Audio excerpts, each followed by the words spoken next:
All right, welcome to Talk Mental Health with Logan Noone. I am finally back. It is season 2.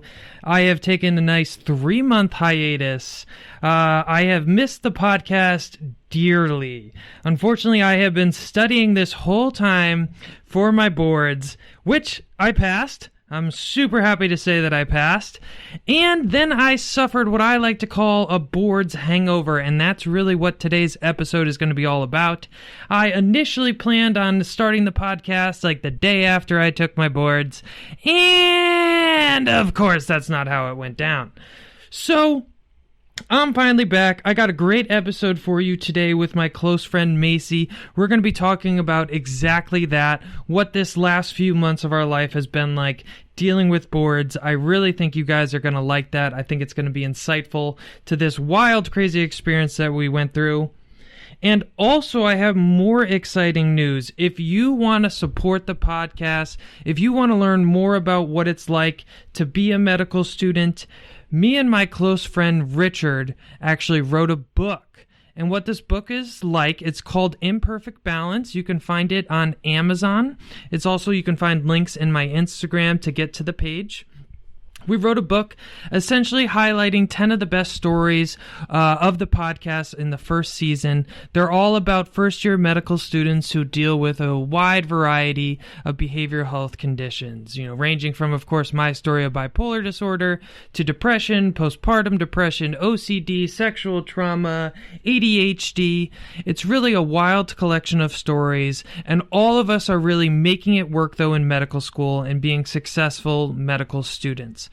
I really think you guys are going to like this book. This book provides also additional information on what our classes are like, what the demands are like. So if you have someone in your life that you think could be a value to or would find value in this book, be sure to send it along to them. It's on Amazon. It's $9.99.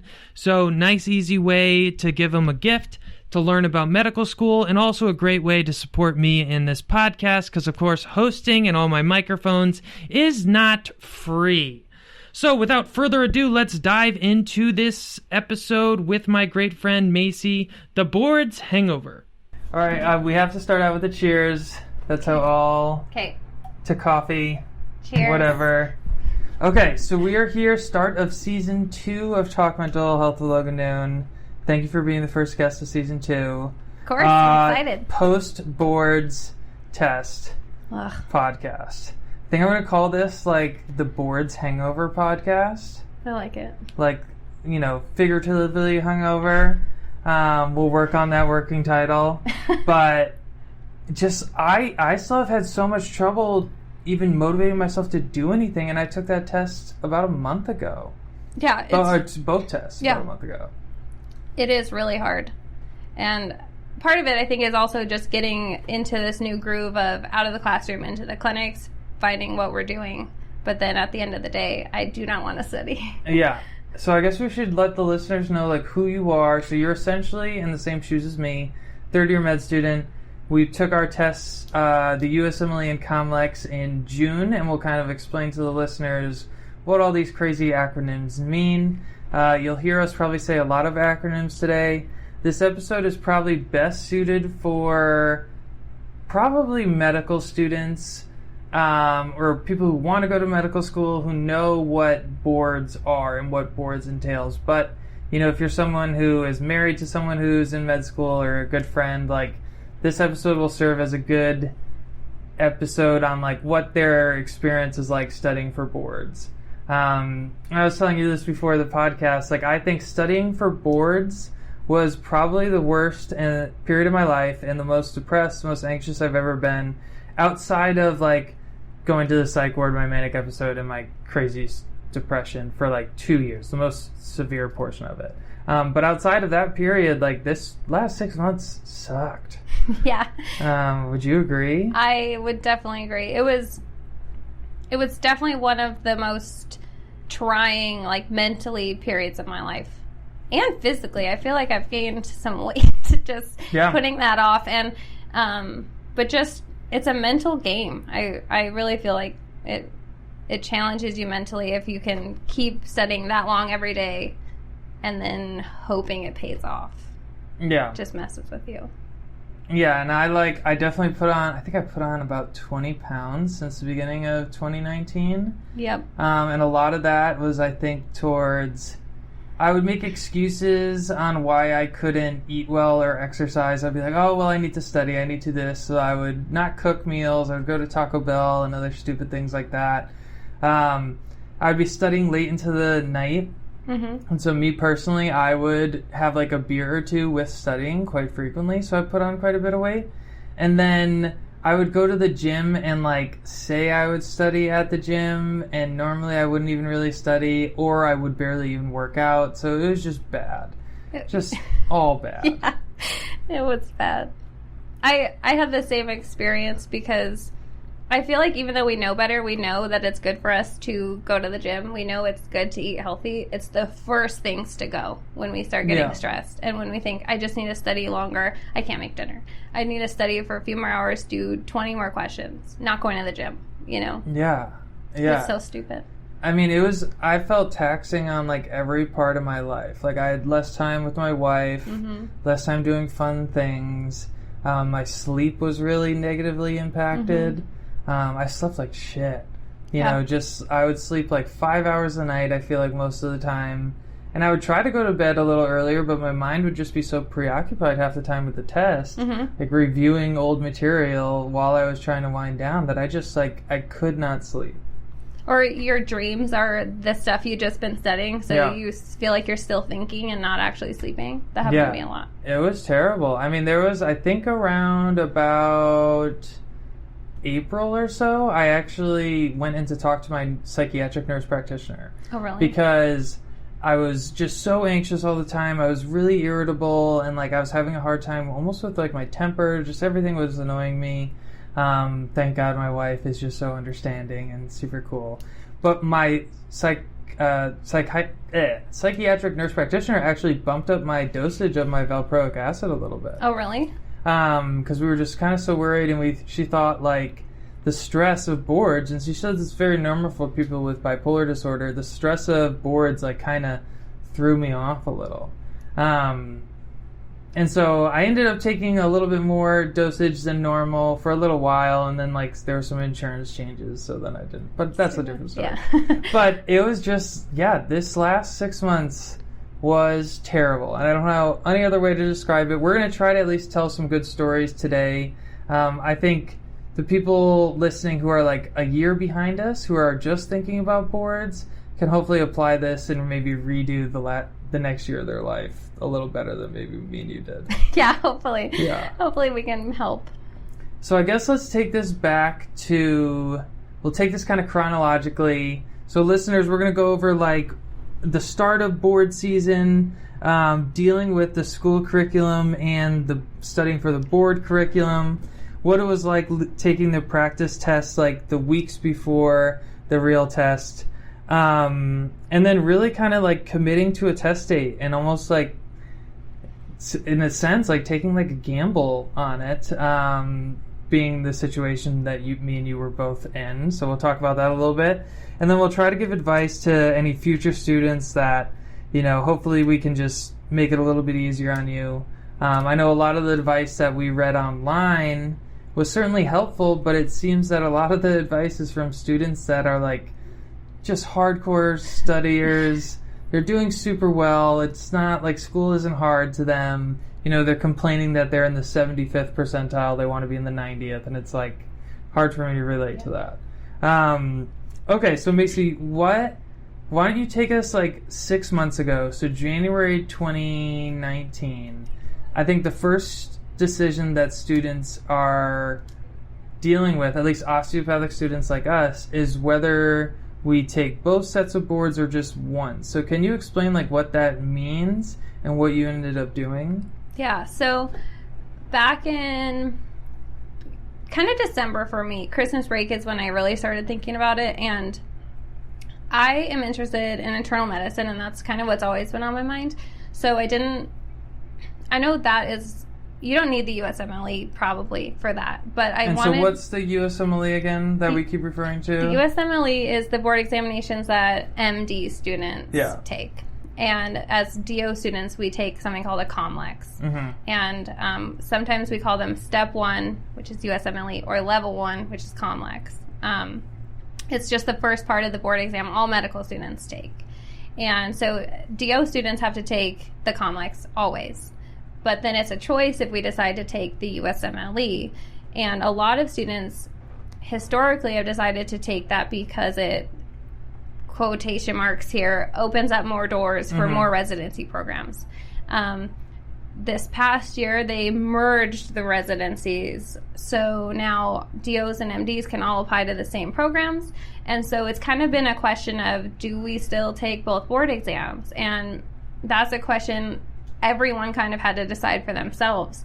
And the advice is kind of both ways. If you think you can pass it, you should definitely take the USMLE. That's what people say. If you don't think you can pass it, don't, because it's worse if you fail it. Like, that's what everyone tells us. So it's kind of a scary choice to decide, am I going to take that test?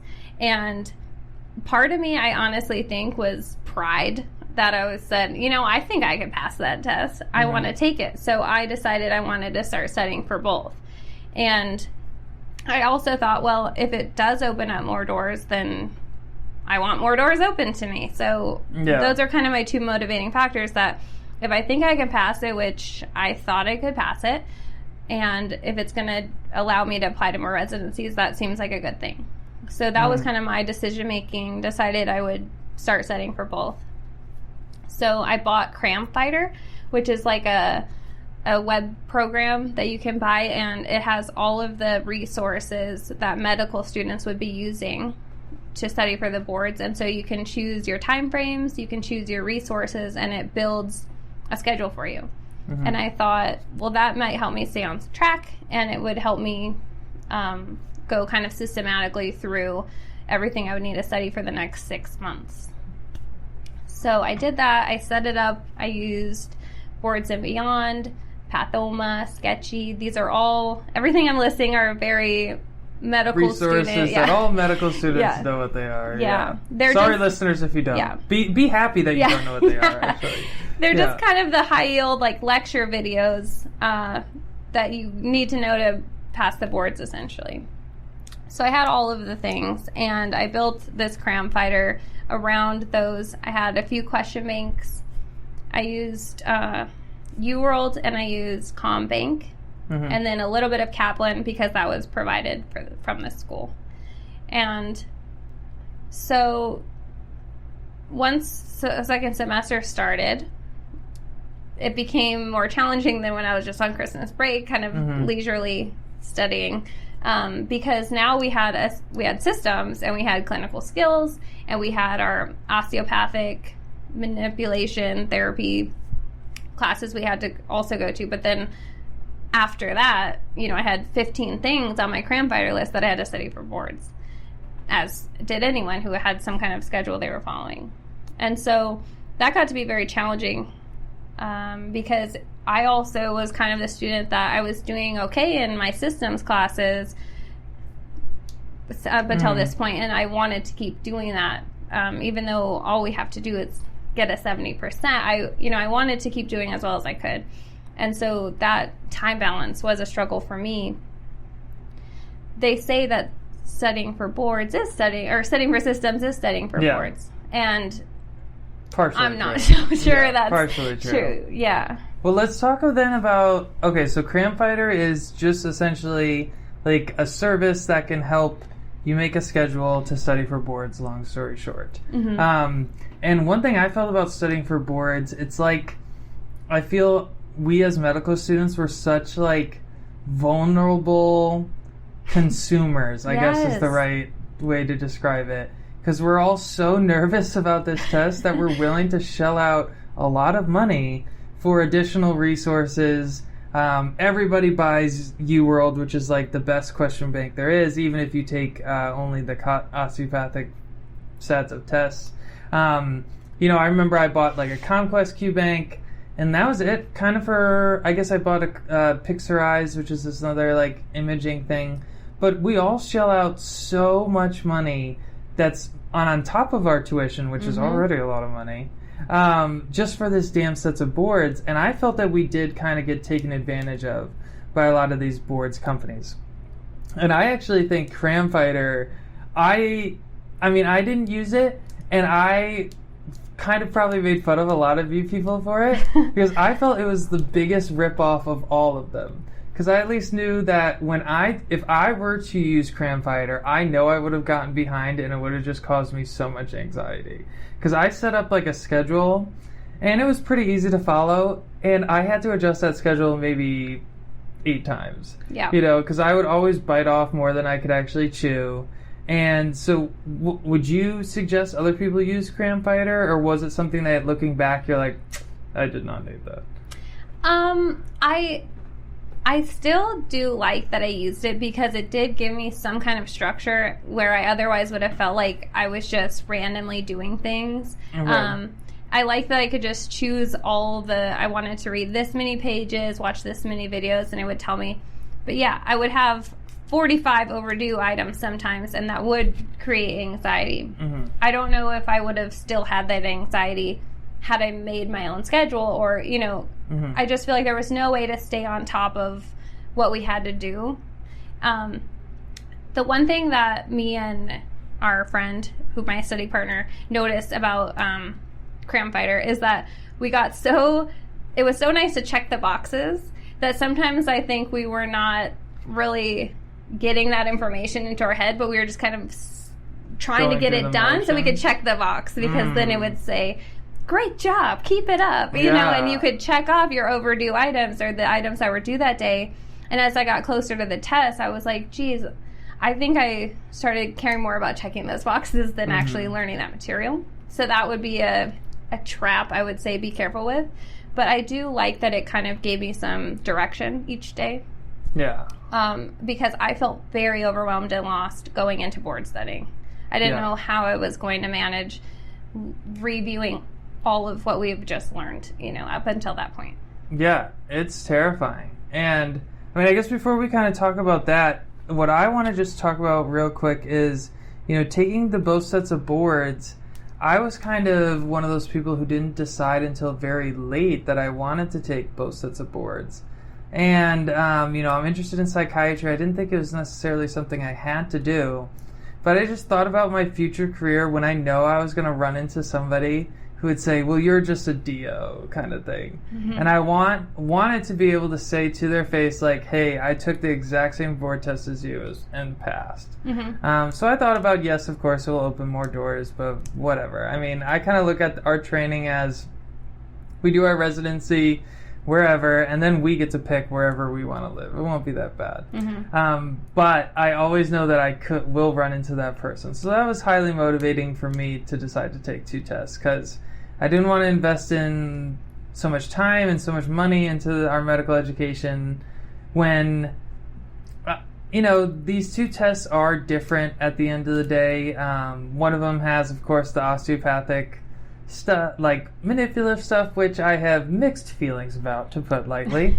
And the other test is just a little bit more respected, I think, because it's been around longer.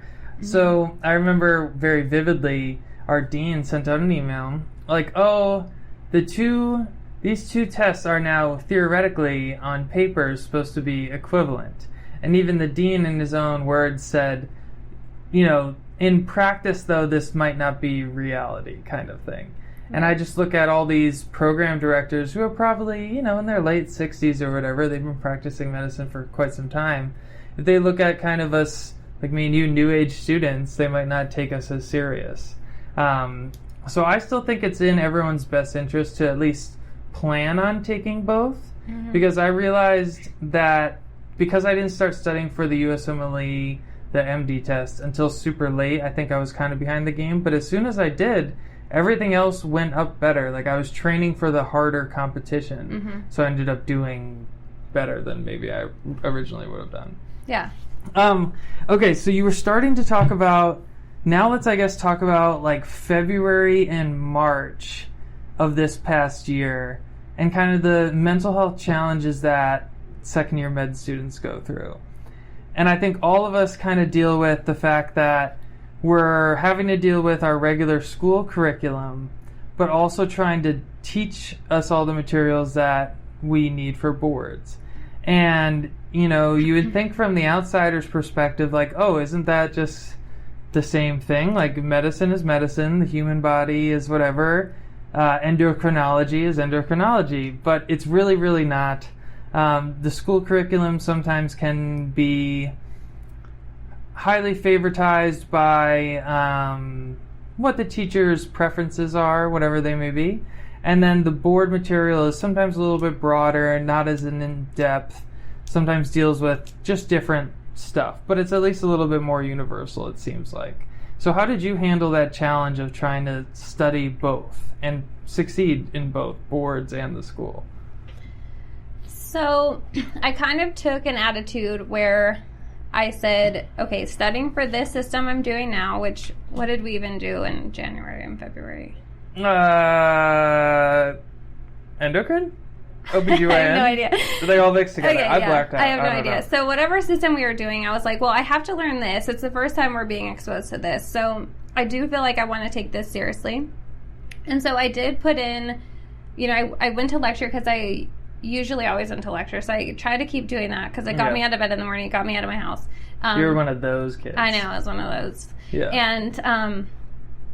And so I would be like, okay, I'm counting this as my kind of first pass of this. I'm seeing this at least. I know what this lecture was about. And then I would spend probably all my after school quotation marks time, so maybe after 5 o'clock, was mostly board studying. So during the day, I tried to think about systems or our clinical skills or OPP, which is our manual training stuff. And then in the evenings, it was kind of my board study time. In the past, like first year, I would spend probably 2-3 nights leading up to the test, like with my study partner going over everything that might be on that test. Second year, when board started, we'd spend one day, like one evening, a couple hours trying to just cram. And so I definitely noticed we cut our time down where we were studying for systems exams way down. And most of my time outside of our classroom hours, I feel like was spent in board setting time. Mm-hmm. And so that was one thing I noticed, that I just had to be a little more focused when I was at school at that lecture, because that might be the only time I see that again before the night before the test. So that was kind of how I try to balance it, I guess. Yeah, I just kind of I think I almost studied for boards too much sometimes at times, but in many ways I'm kind of glad I did that. Right. Because I just barely passed a couple of our school programs. And that was terrifying, and I think I got extremely lucky in some respects. I remember the final test of OBGYN, I got the exact amount of points I needed to pass the whole course. I mean, but that's all we have to do. Yeah. C's get you degrees. Exactly. And, you know, so I don't really know how to give advice on it, I guess, on that balance. Just, I think if you're a student that is doing well enough where you can slack a little bit more and study for boards, I encourage you to do that. Mm-hmm.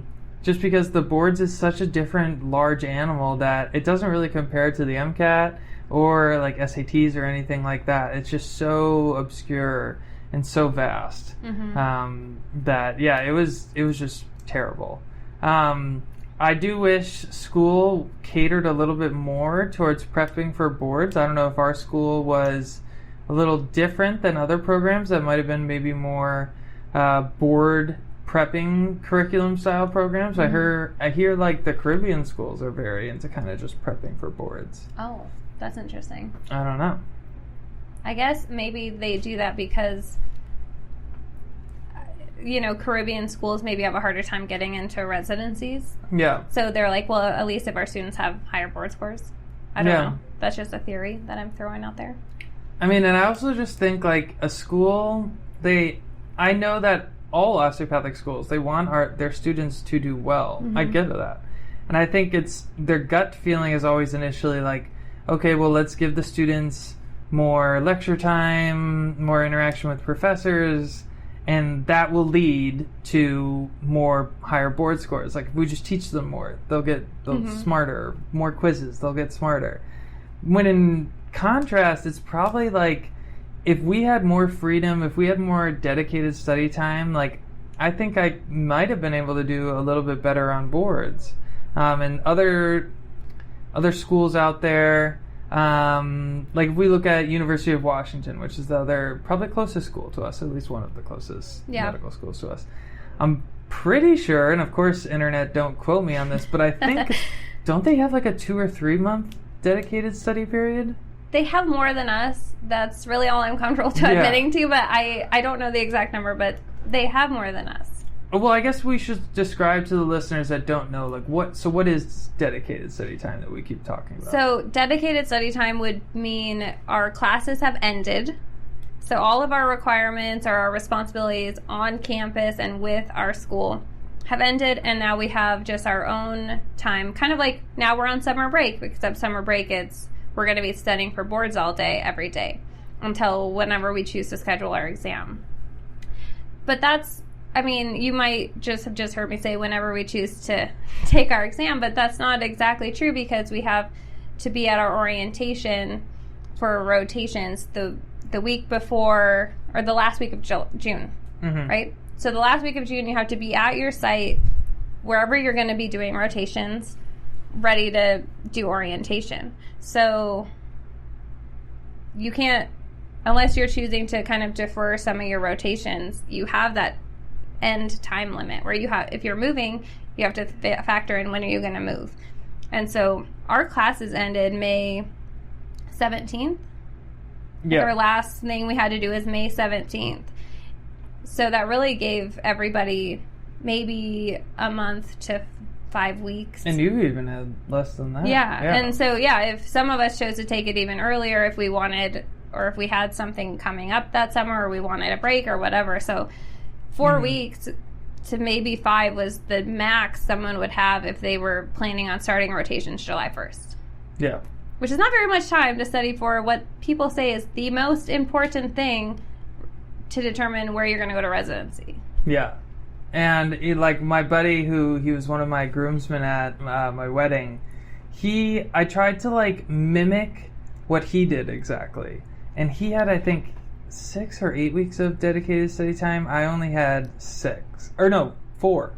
So it just always kind of made me envious.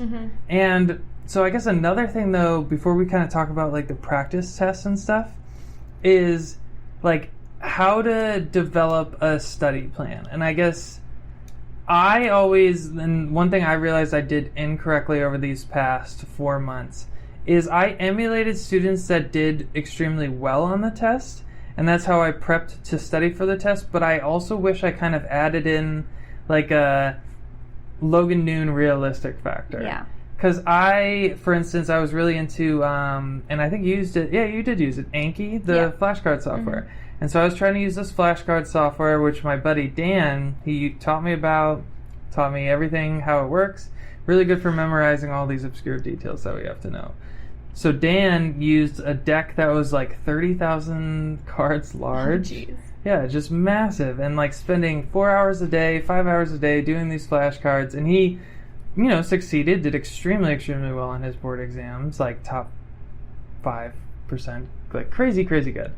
So I tried to do exactly what he was doing, and I just realized like my level of understanding of medicine, my natural talents as a student was just different than Dan. And like I was trying to do that same deck, and it would take me way longer, and then I would end up getting caught in the details, not doing well on board material and not doing well on school material because I was trying to memorize these obscure details and not even understanding sort of the basic facts. So in that long-winded answer, I just think you have to develop a plan that works and you've seen it works on other people, but really apply it to yourself. Like, okay, what can I realistically kind of handle? Because towards the end, it turned into me doing a much smaller deck that was only like maybe 3,000 cards or so, and hardcore on those sketchy pictures, those cartoon. Yeah, cartoon. I did the same thing. So our mutual friend, Travis, has a friend who is a year ahead of us in school, and he basically told us, this is what I did. to study, and I think he got like a 240 on the USMLE. So we're Very good score. Yeah, that's a good score. So we were like, okay, we'll just do exactly that and hope that works out. And so really everything that we did we set up our study schedule was based on the advice of someone who was successful and did very well. Mm-hmm. And I had the same experience, though, like that I should have managed my expectations a little more earlier on. Mm-hmm. Once we got to the practice tests, I realized what was going to be happening. But early on, I was thinking, well, if I just do exactly what this guy did, I should have a similar result, and that's fine. So I was not that stressed about it. I was like, I'm just going to get through this. And that's how it works. Yeah. So I want to talk about practice tests, but before we talk to that, I want to talk more about, I guess, like the finances of board studying. Okay. Are there anything that you, looking back at, spent money on that you're like, that was a complete waste of money? Because it's just, like I said, I think companies kind of take a predatory attitude on us. They know that we want to succeed. We obviously have student loan money that we're willing to spend on our future. Mm-hmm. And I think they kind of scammed us. I think I did a decent job, but I mean, is there anything that you thought you got kind of ripped off on? Kind of. So I bought COMLEX, but I didn't buy it until 2 months out from the exam. Okay. So I thought that worked out great because I was using COMLEX basically to get those OPP, so the osteopathic specific questions. Yeah. And so I didn't buy that the whole time, so that was a good decision for me. I used UWorld, the main question bank, since December, and then 2 months out, I started doing osteopathic specific questions to prepare for that COMLEX. So that was like a good financial choice, I think, because it was like $100. It was sometime when they were doing some discount. And then I bought the whole Sketchy package, which I mostly only use Sketchy Micro because I thought that Sketchy Farm and Sketchy Path just were giving me too much information. They were too long for board studying. I didn't watch those videos at all. Mm-hmm. And maybe during systems, if you buy that during systems and you're good about watching them, that could be a different story. But if you're just buying it for boards, I would say Micro. Save yourself some money. Micro's the money for me. Yeah. That was my experience. Sorry. Yeah, it's just smacking your microphone around here, Maycee. She's passionate about Sketchy Micro. Just love Sketchy Micro. But, I mean, kind of on that, and this sounds nefarious, but med students were, of course, smart people. Yes. And resourceful.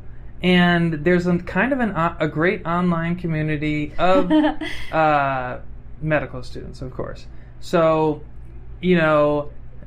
on record, I, of course, would never do this. Find pirated versions of these videos. I would never think of doing that. But let me just say that you can easily get access to these files and not spend the money. I'm just saying, I mean, I would never do that. Right. Exactly. But if you wanted to save yourself $1, you wouldn't have to spend the money. I'm just saying, I mean, just talk around amongst your med students kind of thing. Because medical school is so expensive, it is what it is. That is true. We do pay so much money for everything, and there's so many resources. Like, the day you show up for medical school, everyone's trying to throw resources at you. Yeah. And then when you get around to boards, it happens again. And more resources isn't always the answer. No, it's never the answer, because then you're just spreading yourself too thin, and you're not learning anything well. Yeah. So I felt like I wanted to purchase them and have them. Yeah. I just felt like that was, too. We all did. Yeah. But, so that was, I did it legally. But, if you buy Pathoma, you get the textbook, and you have access to updated videos and all those things, and I wanted the book. So Pathoma is on pathology, and I loved it. Definitely would do that again. If I were to do Sketchy again, I would probably only buy Micro. Cram Fighter, there might be something better out there. You might be able to make your own schedule. If you do Osmosis, which is another program you can buy that it kind of sets up all your studying per systems. It has its own schedule maker built in, so that could save you something. I've never used Osmosis. I don't know if it's a good thing. So I've used it quite a bit. Like, I used their, they had a lot of YouTube videos. Because what I found, the free ones I watched. What really helped me a lot during kind of this wild, dedicated, and crazy study period, and I guess for the listeners, what we should explain, like, I feel like I was doing, like, maybe 60 to 70 hours of studying a week or so. Easily. You know, like, it was, 10, 12-hour days most days. Weekends was still probably about 6 or 7 a day. It was terrible. And so instead of always looking at my computer screen or something else, I would try to change it up. So I would watch quite a bit of stuff on YouTube. And so Dirty USMLE was a free YouTube page that I really, really liked. Yeah, it's so good. It just kind of had stupid little mnemonics that were like 9 times out of 10 related to sex, but then you could remember them. Sticks in your head, yeah. And then Osmosis was another really good free resource. And they, of course, all these kind of free resources seem to have premium options where you can get extra features and whatever. But I just encourage any of the listeners to, all of them offer free stuff, so I think you should see if you like it and commit to like 2 different resources. Because at the end of the day, they're presenting roughly the same stuff. I think if you just do that material, you're not going to get an amazing score, but you'll do reasonable. And so it's like, hopefully, know those 2 resources really, really well versus knowing 10 resources barely at all kind of thing. Yes. And I think a lot of us can kind of easily fall into that trap. Yeah. Well, and you'll notice, like, if you're a med student, you'll notice that every so often it's like, there's a discount if you have to buy it right now, and you're not sure if you want to use that resource, but you feel like, well, it's discounted, maybe I should just buy it, and that you kind of get sucked into that, well, if this upperclassman is telling me to buy it and it's a discount, I should just buy it. And it's really hard to wade through all the... Well, and it makes you think that you're going to do better automatically. Like, oh, I have this other resources, I'll do better. And it's like, that's not true. No, it's not true. You really have to... like, find someone that maybe is a little bit ahead of you, who you trust, and really talk it out with them and figure out what would work for you. And don't just buy everything that's presented to you, because you can't do everything well. So pick a few things and do those well. Like, I ended up buying COMLEX, which is the osteopathic Q-Bank, and I didn't even finish it before the test. Right. And because I just ended up using UWorld, and I thought UWorld was so much easier and a better teaching model, that, for our next set of boards, which hopefully will be easier. It seems like it will be easier. Yeah, seems like it. I'm just going to use UWorld, and I think it will be a lot more chill. Okay, so now I want to talk to you about practice test era season. And me and you both had kind of similar experiences. I thought it was a little bit wild, crazy, stupid in some ways, you could say, what we did. It turned out to be successful. We both passed both of our tests, so I think it's a very good story.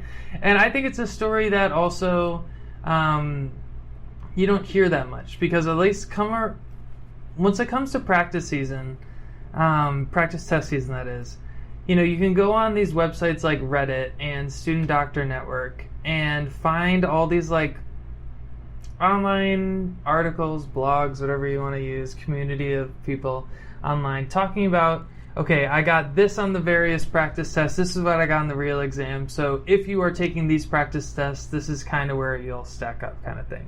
And I remember I at least spent hours on those web pages, reading and trying to calculate where I was at. And it was extremely frustrating, because a vast majority of those people who actually posted their scores online did extremely well on their tests. Oh my gosh. And so just saying that, I need to post my stuff online now that I think about it. Yeah. Because, we didn't do great. It was like good enough. But yeah, so what was your when you're at that point where, let's say, a month or 2 out from the board exam now, where you're starting to take practice tests, what was that experience like for you? Okay, so I had been doing UWorld since December, and I was trying to finish it once before dedicated. So by the time our school ended, I wanted to reset it and try again. And so a month out from boards, or even getting close, like, I don't know, April. That'd be 2 months out. I was starting to do better on UWorld questions, so my percent right was going up. And I was thinking, okay, like, this is the right progression that I'm having. I was kind of disappointed with my scores, and it started creeping up. So I was like, this is a good trajectory. This seems promising. And then I reset UWorld. I start doing it, and I'm like, yeah, I'm getting better percentages than I did the first time. And I don't think it's just because I remember the questions. Like, I think I've learned, and everything I was doing, like, I'm trusting the process, and it's working. And so I take, and another fun thing about the USMLE practice test is that they decided to give us all brand new ones this year instead of the ones that everyone has been using for the past several years. So all the brand new tests had no data. So there was no kind of way you could say, okay, if I got this like score. No like predictive value. Yeah, there was no predictive value to any of the tests except one. So we all kept that one until the very last test. So that would be the, like, predict kind of our score. So all these other tests, they were not predictive.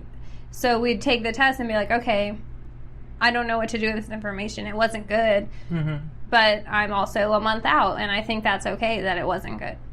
I don't know what that means, so it was unfortunate that happened our year, that we just had no data to tell us if we were on the right track. So I just was like, I'm not worried about it. I'm just going to keep doing what I'm doing. I'm trusting this process. And take another practice test, show a little improvement. Still have no idea how that works. Well, then I'm getting out to, 2 weeks before the test, 1 week. I decided to keep, there's a UWorld test that's supposed to be very predictive. And then there's the NBME number 18. That's the practice USMLE MD test. That's supposed to be predictive. So those are the two that are supposed to kind of, if you average them, that's about what your score will be on the actual test. So I saved those until kind of the week before, and I took them within a couple of days of each other. So I did the UWorld test first, and I failed it. And that was how long? That was probably that was probably exactly a week before. Okay. And then I was doing the NBME one maybe like 4 days before. Okay. Or something like that. That was roughly the timeline. So I failed that test, and I kind of freaked out. Yeah. I was like... I think I saw you, an hour or so after that. I visited you I was studying at the school, too. And I saw you, and yeah, you looked a little distressed. Because I was pretty, naturally stressed during that process, but mostly like, I'm stressed, but I'm doing the right things. I'm taking the right steps. I've been diligent in studying. This stress is natural, but I'm going to be okay. And then I took that test and just rethought everything. And to be honest, before that, leading up to that, the last 2 weeks, I had been, everyone's asking, when are you taking your test? Are you even taking the MD test? And I'd be like, these are my dates, and if I'm either taking that MD test or I'm not, I'm never going to reschedule it. That was my whole attitude. Either I'm ready to take it or I'm not going to do it. I'm not going to let it ruin my life. Well, then I failed the UWorld number 2, and I was rethinking everything. I thought, well, maybe I should just push it back. Maybe 2 more weeks is all I need. I'm calling my dad, my sister, my study buddy, my husband, everyone, what do I do? Because I did not see this coming. I thought I was doing everything right. And this is the test that's supposed to be the most predictive. And my test is in a week. So I really freaked out. I did think about moving it, even though I was telling everyone for a month I would never move my test. And I really had to spend kind of the next couple of days deciding I need to make a decision. And I'm either going to eat $600 from that test, or I'm going to pay who knows how much money to reschedule. And I don't know, it was really unsettling because I thought I was doing everything I should be doing. And in the past, in my life, that has worked out. So I guess, a couple days later, I decided really, once I take the next test, I'll decide at that point. I'm not going to, maybe this is a fluke, maybe this was a bad day. I'm going to take that other predictive test and see how I do, and then decide. So that was kind of like what quelled my fears at that point. So then I take the other one, and I passed. Not by a good score, but I passed it. And so I thought, okay, well, this is just confusing, because I figured I was going to fail it, and then I would push my test back or cancel it. And so I passed, but barely. And that muddied the waters more for me, to be honest. Because now I was like, well, this feels like a big risk to take the test, because I'm probably going to just barely pass or fail. Like, that's just how I felt. And so I called my dad, who I always call if I need some advice, and he's a pastor. So his advice is always kind of like built in with some, like faith-based opinions. And I called my sister, who had taken the bar exam a few years ago, and she kind of had like this like more academic like background. I called Travis, who was like in the same boat as us, who kind of had like our exact perspective. Of course, I talked to my husband, but he's just like, you're so awesome, you're gonna do great, so I think he was more biased. And so basically the advice collectively I got was like, you need to trust your gut, like you need to trust yourself, but you've been studying since December for this test. You've been studying really for 2 years for this test with systems, and you came to this medical school at this time kind of against some odds, knowing, I was a non-traditional student, and you got this far.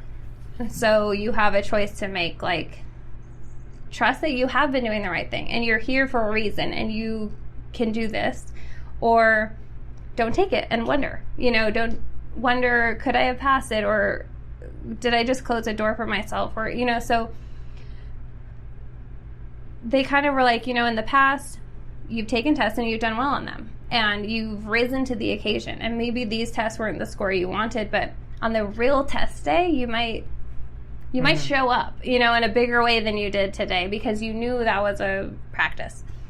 And so kind of all that together, and me seeing classmate after classmate just looking so discouraged, pushing their test dates, canceling their test dates, and I just thought, how are we letting this have that power over us?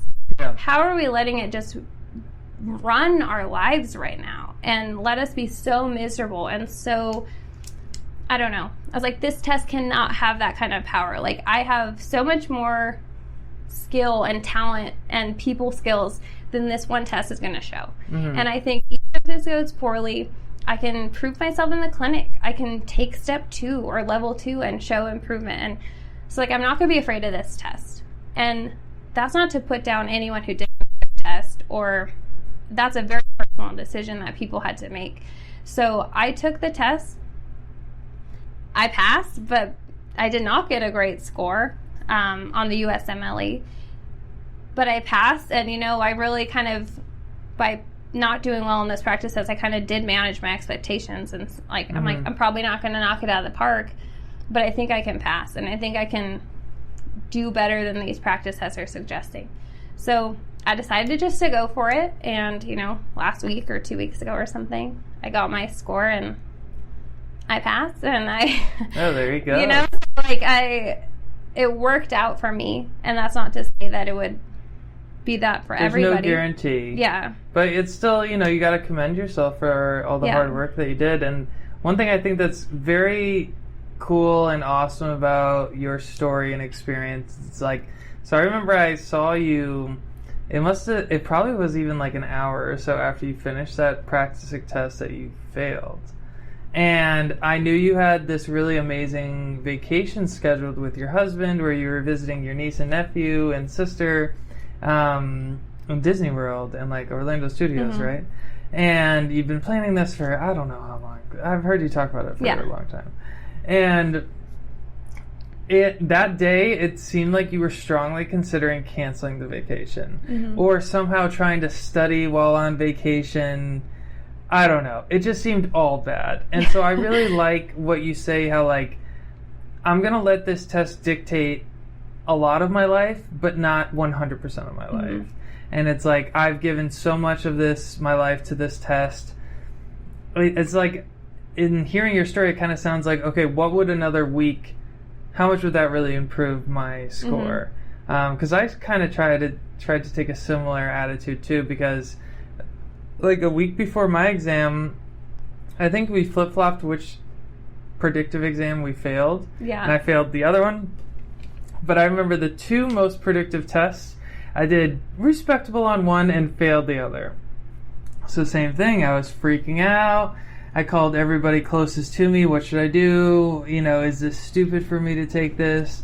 Should I push this back a few months and study more? But then there was a couple things I had thought about. One, I knew that when I was in clinic, I wouldn't come home and study. And for so long, I had been telling also my wife, like, okay, like, I know I'm being probably the worst husband right now. Like, you know, I'm right in the next room next to you.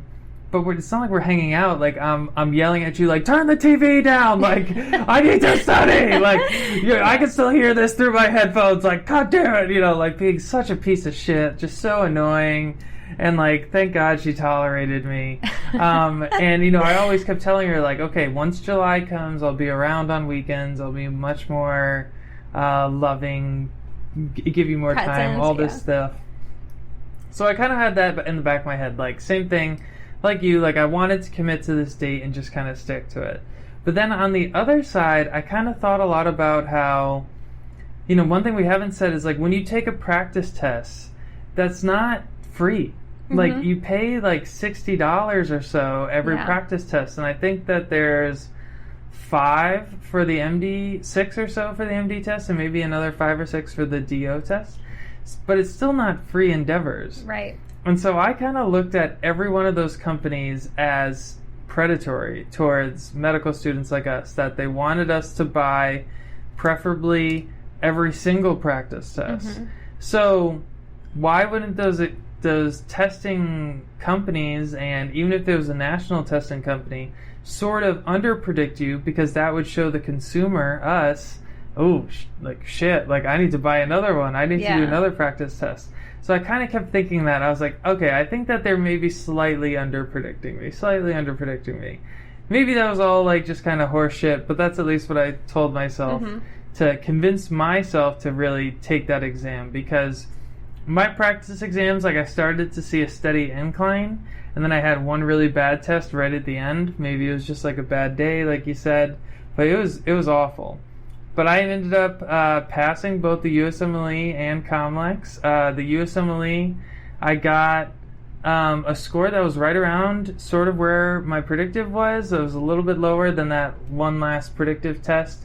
And then the COMLEX I did a little bit better on than I anticipated. So I was really, really excited. Happy things kind of just worked out the way they were supposed to. Yeah.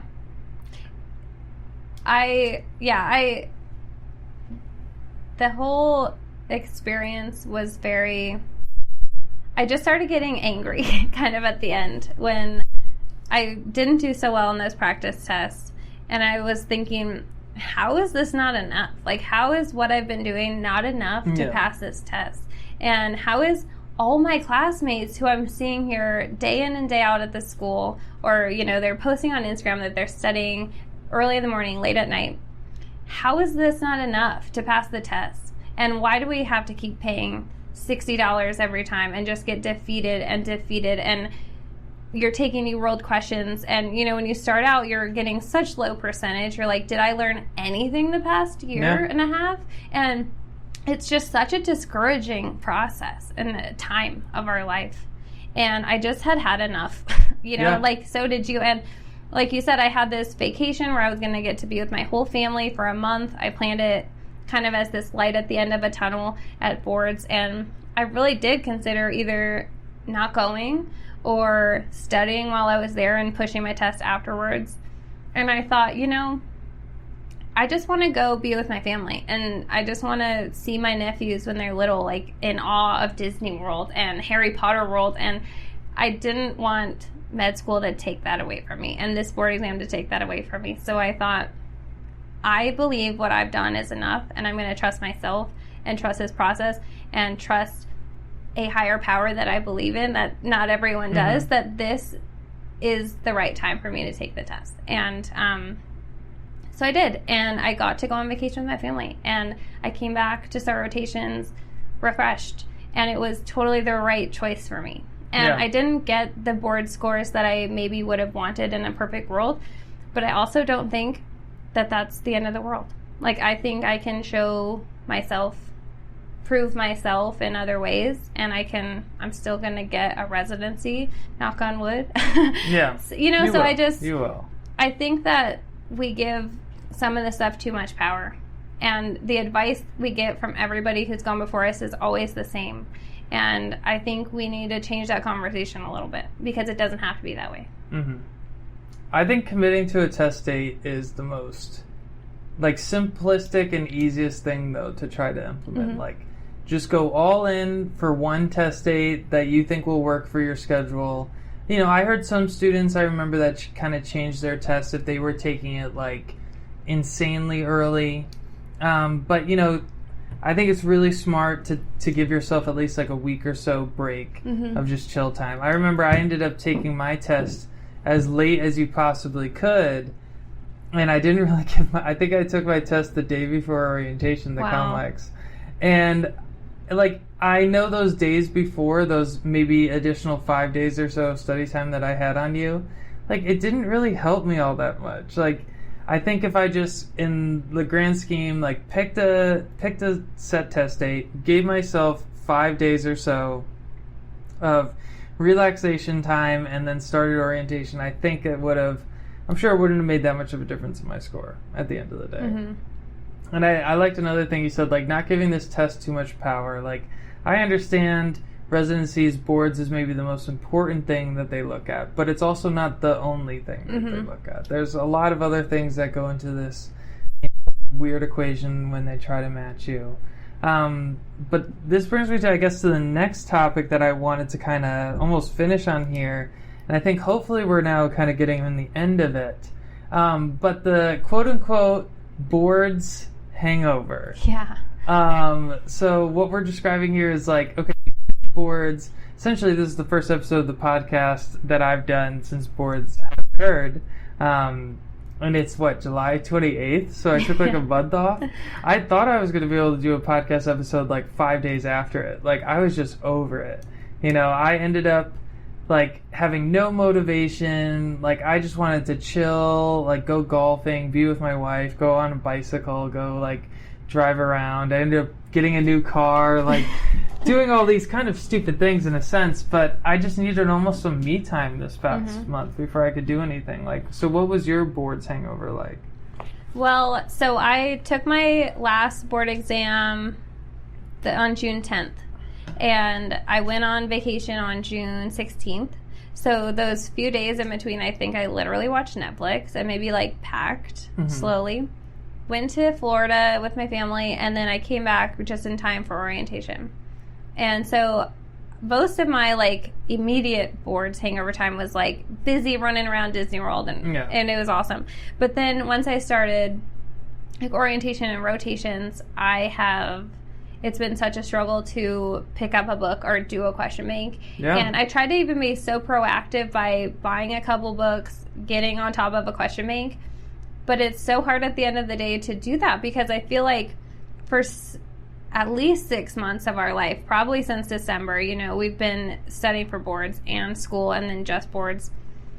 You don't have a life outside of that. Like, maybe here and there you go out for dinner, or you go to a local brewery or, like, something, but you don't have any free time or fun time. You think you need to be studying at all times.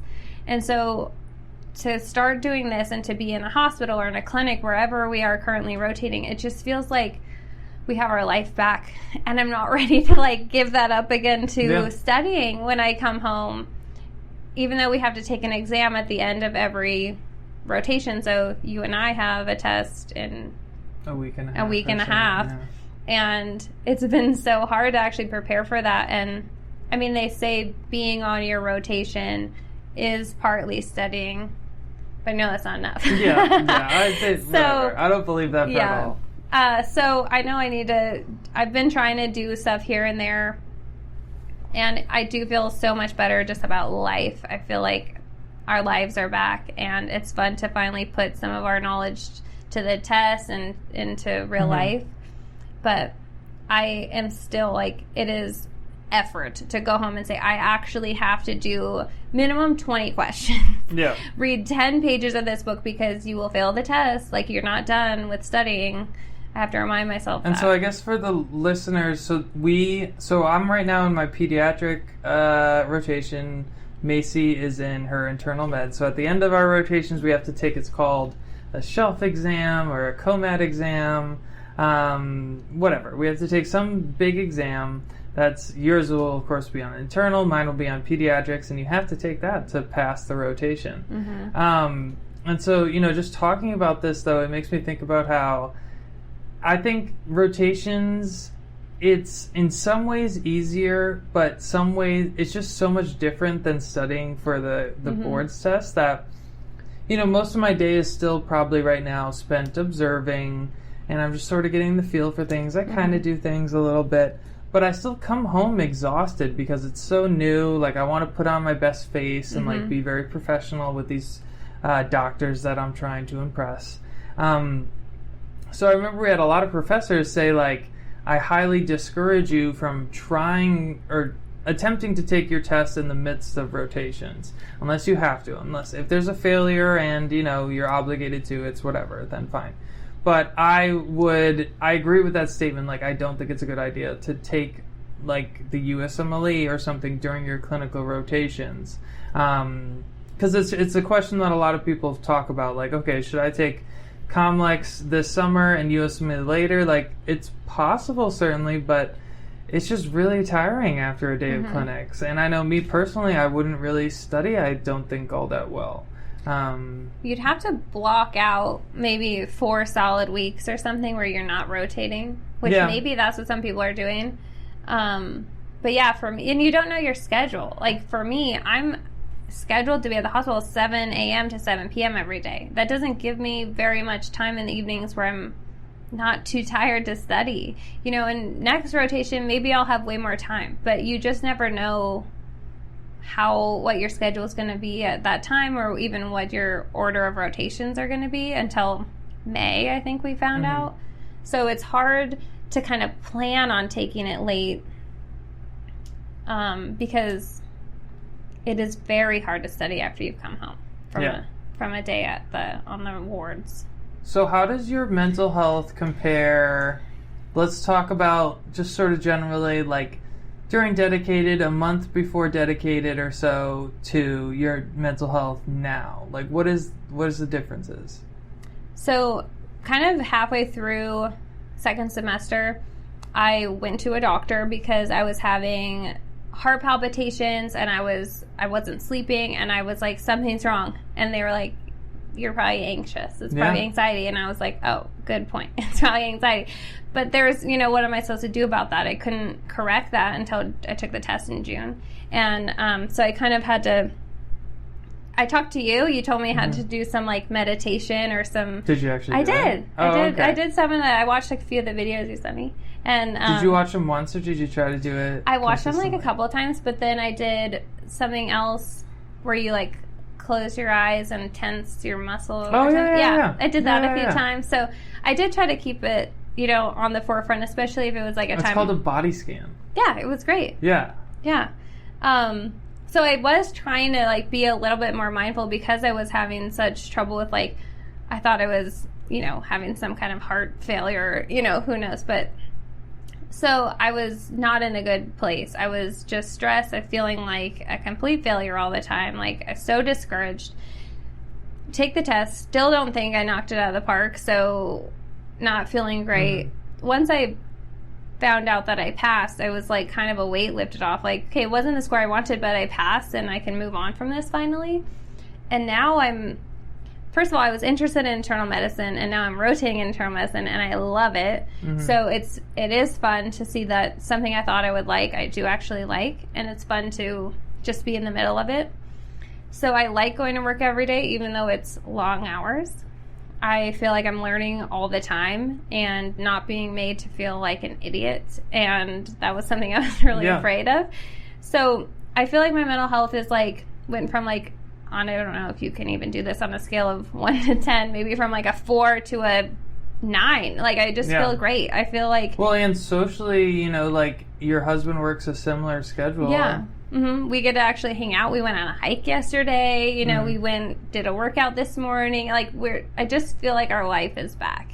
Yeah. And the life we had before I came to med school.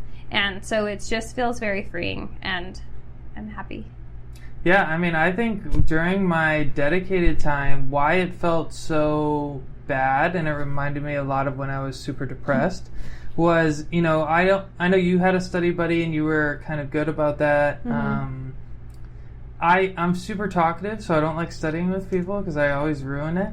So most of my time was spent in this office/studio that we're sitting in right now at this desk, and I would just be by myself for 12 hours a day, about 6 or 7 days a week, and I would just feel really lonely, and I knew that everyone else around me was going through the same thing, but it's like, you don't want to call them to hang out. Everybody's got to study. Mm-hmm. So I think loneliness was really kind of the worst part of all of it, because I knew like I needed to be alone to study productively, but loneliness was the demise of a lot of my mental health. So it's kind of weird though, me saying that, I guess, because once exams finish though, I still feel I'm spending a decent amount of time alone. My wife doesn't have the exact same schedule as me, but like, I'm going out on the golf course quite a bit. I bought an old BMW and I'm working on that car by myself quite a bit. So I'm finding I'm still doing things alone sometimes, but it's now a little bit more enjoyable. I'm getting down to like what I really enjoy and like to do. And at least I think my dedicated study period, why it was also so bad, I felt the least like balanced I've ever felt, kind of thing. Like, because my life was purely boards, and like 2% was my wife, like 0.5% was my cat, like the other percent was like showering, and that was it. You know, it was just a terrible balance. And now I can at least like go to work, and that's my work, and I should be studying a little bit, but I haven't really been doing all that much. I've been working on a book with my mother, awesome. Spending time with my wife, you know, golfing, exercising a little bit more. It's just been, I feel so much better. And you mentioned meditating. Yeah. So during dedicated, I was meditating like a fiend. That's awesome, though. Sort of. Oh. I was super anxious, and I was just like freaking out. I was meditating like 3 or 4 times a day because I would just get so pent up about the test that I found that meditating helped me kind of alleviate that. And since the test happened, I haven't meditated, not very much at least. And one thing at least, I think, did you ever, during your tests, meditate at all? During the test? Mm-hmm. No. Oh, okay. Okay. I don't even know what that would look like. Well, like during my breaks. Oh. And like, we're not allowed to wear watches, of course, during there. And so I never wanted to like meditate and have it go like too long. Yeah. Like, that would be super bad. But what I would do is like, okay, like I have 3 minutes or so of break left. So I would go back and sit at my desk and meditate by counting to like 50 or something really, really slow. And I found that helped out with my test taking, because I guess the one last thing that we talked a lot about, I felt really, I guess I don't know how I felt about this, but I felt at a disadvantage because I think a lot of students who didn't necessarily need ADHD medication during this board study time were probably getting it illicitly. Oh. And I felt that, you know, it's like they're using steroids and I'm not, kind of thing. Right. Yeah. That probably was definitely, that was definitely happening. Mm-hmm. And I mean, that's just, I don't know. It's like the people who go on Reddit or Student Doctor Network, which I call the dark web because there's nothing but darkness and sadness there. People will just care too much about this exam, or I don't know, they'll go to great lengths and even, you know, I don't know, unethical lengths to do well on this one thing. And I think hopefully that catches up with them at some point, or hopefully I don't cross paths with those people, you know, but I think like you and I are going to do well on our clinical rotations because maybe the classroom wasn't our strength, but we can talk to people and we care about people, and we care about being good doctors, and we care about that more than a number on a test. Yeah. So I'm like, okay, do what you're going to do, but my path is not hindered by that in any way, and I'm just going to keep doing my thing, and I'm going to do what I think I can do well. And not worry about I remember I saw the nurse practitioner, and I mentioned, and I think we all can kind of say this, like, sometimes I have trouble focusing. Like, sometimes I find myself on Instagram longer than I want, or other stupid things like that. And she kind of was explaining to me, like, how bad of a decision it would be for someone like me, who's manic depressive type 1, which means more mania than depression, that would go on amphetamine, which is a stimulant. So she was like, you already have an engine that essentially revs too high because you're manic depressive, and you want to add a stimulant to that equation? She's like, no, like, this is we're not doing this. Yeah. And she's like, you can go to some other doctor and get this, but, like, it's not. And she really convinced me, like, it honestly probably could even help you in the very immediate sense of getting better grades on this test, but like you said, in the long run, it wouldn't help me. And, if people are going to use it to get a better grade, then, I don't want to condemn those people. It's just whatever. It's their decision kind of thing.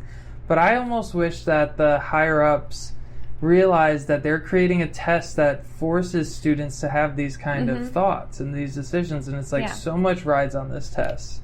So I guess two-parted question. First off, there's been some talk about the boards going pass-fail. Do you support that?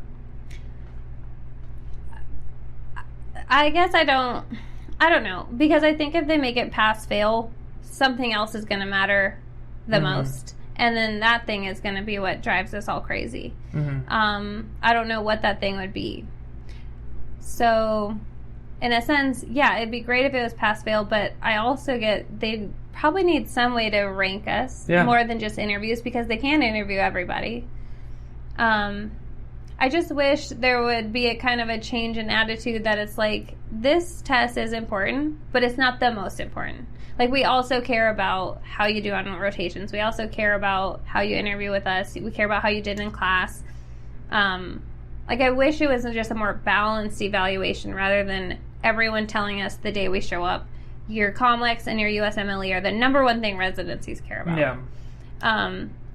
Because I think there's always going to be something that ranks us. Yeah. But if they would just look at a whole picture, and we're taught from the beginning, the whole picture counts. Because I think I was talking to you, doing volunteering, doing tutoring, like getting involved in the community, like all those things that people are doing, and maybe their grades are suffering because they're trying to actually help people in the community. We're being told that doesn't matter. The USMLE is the only thing that matters. The COMLEX is the only thing that matters. So all of us who come into medicine because we want to help people, we just shut off that part of ourselves for 2 years to try to pass this one test. That's damaging. So I don't know. I think something needs to change.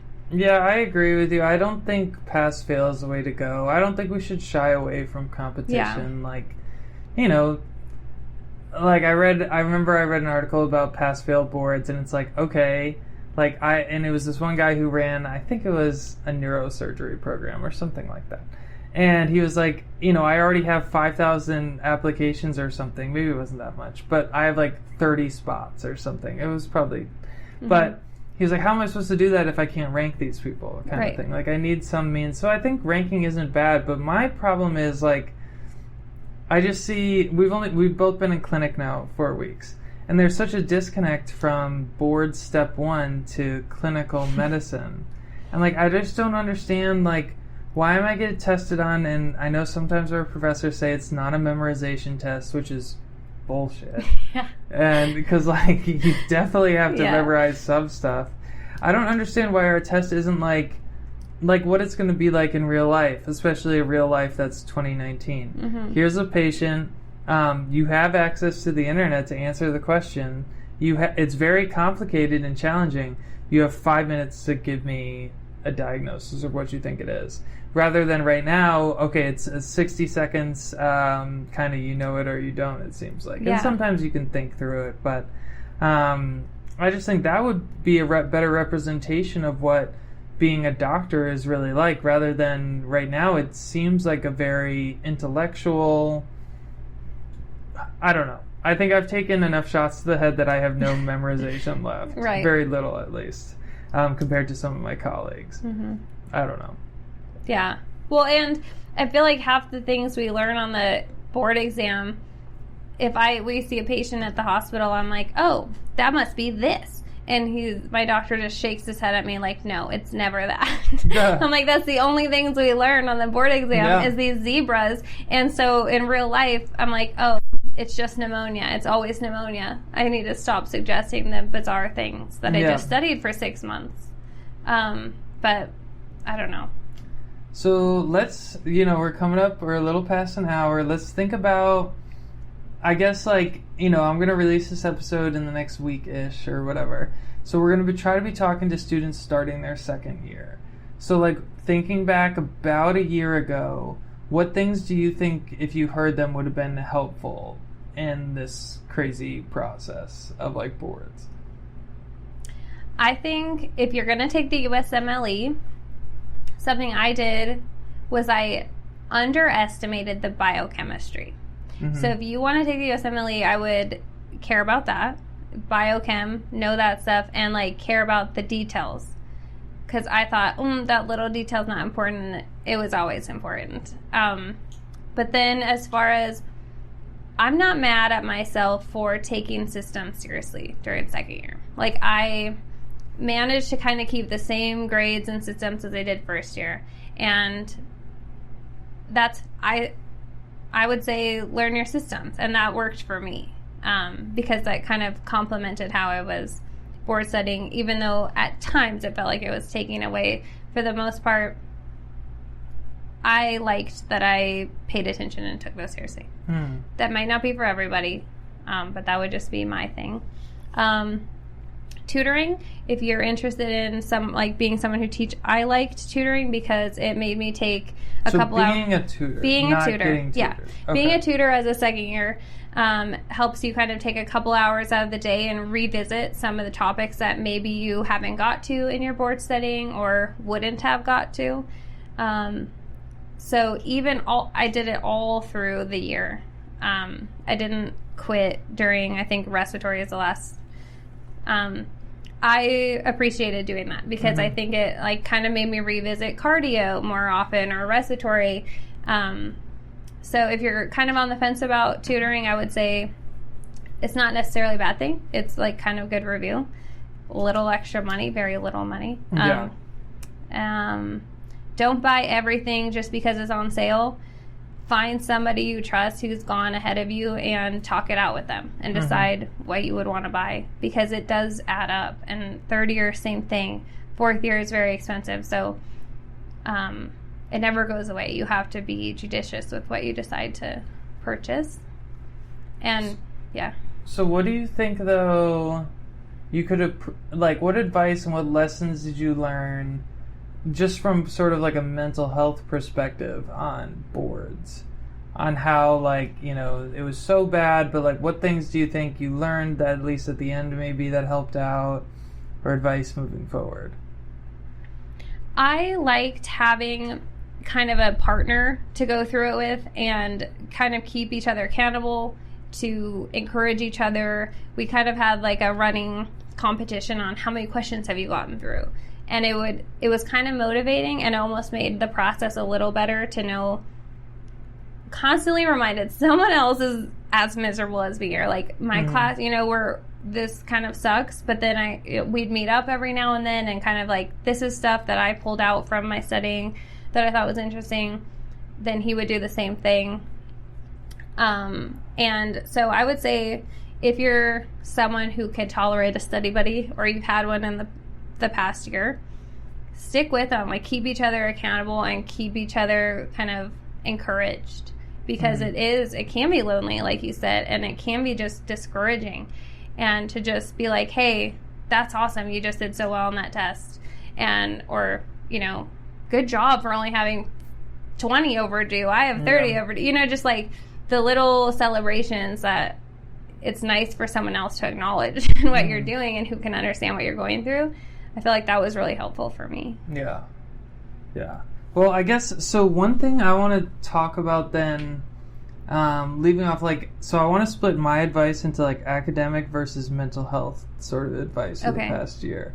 Because I think one thing that frustrated me, and I think a lot of our colleagues kind of felt this, is a lot of the advice that it seems medical students get from, whether that's people in the school or whatever, is more questions automatically equals a higher board score. Which I think is partially true, but that's just too simplistic to just kind of think that way. And I know I didn't do as many questions as a lot of other people. I think I went through the UWorld once, and I didn't even finish COMLEX. But I was really into that Anki flashcard software, trying to still do active learning. But occasionally I was watching videos on my YouTube or other various sources of watching videos. I still think at the end of the day it has to be a little bit of everything, just to keep things fresh. If you're doing the same thing 12 hours a day, you're just so bored. So I think a lot of students, one expression I really heard that I liked, boards brag. I've done 7,000 questions. It's cool. Okay, great. Yeah, whatever.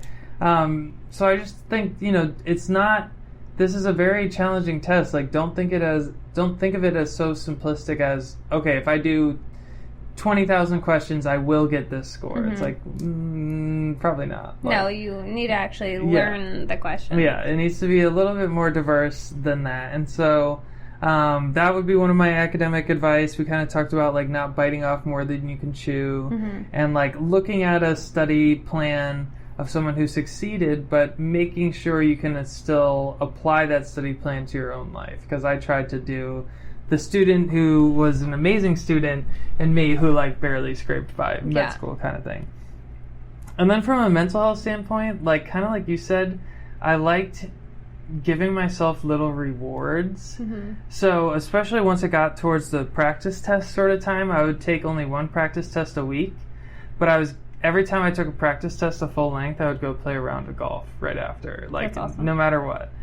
So that kind of, at least, it sort of helped out with the craziness of this whole experience. But like I said, I don't envy any of the students behind us. I'm so glad we're past this. Yes. Boards are terrible. I hope that the system changes. So, I don't know. It can be a little bit less of a test, maybe. I don't know. Or maybe one test a week over the course of 5 weeks. I don't know if that would be any better. It's shitty no matter how you dice it, kind of thing. Yeah. It's a lot of pressure to put on people who are already under a lot of pressure. Yeah. And, med school alone is stressful. It's hard and it's isolating. And then you add in, here's the biggest test you'll ever take in your life on top of that. It's just hard to explain to people who aren't in it. And I guess I would just say, those of you who are in it, a lot of us have gone through it now, and we're happy to just talk to you about it, or, you will survive, you will get through it, but I don't know, until they change it, it's just kind of sucky. Yeah. It's hard. Yeah, so hopefully today we did a good job explaining to the non-medical students what this terrible process was like. Hopefully we explained to medical students ways to do this a little better than me and you did it. But either way, I think we both explained stories that you don't see on Reddit. I think we should both post this on Reddit. We should. About how, no, we're not the kind of people that got 260s or whatever. Yeah. But yeah, I think that's kind of a good way to finish this off here. I think so. As I see my wife literally taking my cat for a walk outside right now on a leash. The cat's on a leash. Yeah, This is amazing. We're probably gonna get evicted based off of how our neighbors must think we are. Well, yeah, coming on. It was fun. Season 2, Episode 1, Fantastico. Thank you again for tuning into the first episode of Season 2 of the podcast. I greatly appreciate it. Once again, if you would like to check out that book, you can go on Amazon. It's called Imperfect Balance. You can search Logan Noone or Richard Arreo. You can also find a link to the book through my Instagram page or Facebook page. If you want to learn more about me and Richard's relationship, we're really close friends. Richard was actually on the podcast on episode 19, so be sure to check him out, and I guarantee he will be on again in the future. Hope you guys have a great week, and I'll see you again next week for Talk Mental Health with Logan Noone.